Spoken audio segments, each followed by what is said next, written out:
తిరుమలలో ఈ secret place గురించి చాలా మందికి తెలియదు.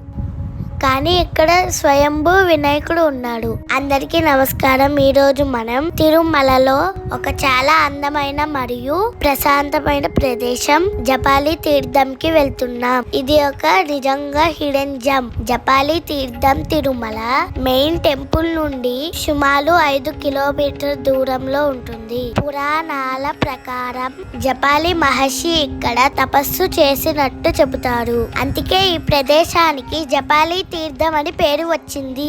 అలాగే శ్రీరాముడు కూడా ఇక్కడికి వచ్చారు అని విశ్వాసం ఉంది. ఇక్కడికి వెళ్లే మార్గం చాలా బ్యూటిఫుల్ గా ఉంటుంది. చుట్టూ పచ్చని అడవులు, ఫ్రెష్ ఎయిర్ చాలా రిఫ్రెషింగ్ గా ఉంటుంది. రోడ్డు చివరి నుంచి కొన్ని స్టెప్స్ దిగాల్సి ఉంటుంది. కానీ ఆ వాక్ ఒక మంచి ఎక్స్పీరియన్స్. మరో విషయం ఏంటంటే ఇక్కడ చాలా మంకీస్ ఉంటాయి.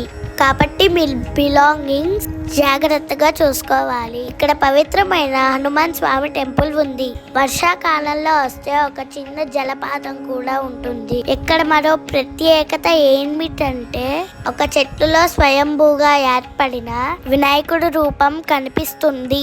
అలాగే ఇక్కడ రామగుండం మరియు సీతగుండం కూడా ఉన్నాయి. ఇవి చాలా పవిత్రమైన నీటి స్థలాలుగా భావిస్తారు. ప్రకృతి, ఆధ్యాత్మికత కలిసిన ఈ జపాలి తీర్థం తప్పకుండా చూడాల్సిన ప్రదేశం. తిరుమలకి వస్తే ఈ ప్లేస్ మిస్ అవ్వకండి. ఈ వీడియో నచ్చితే లైక్ చేయండి, షేర్ చేయండి, సబ్స్క్రైబ్ చేయడం మర్చిపోవద్దు. ధన్యవాదాలు.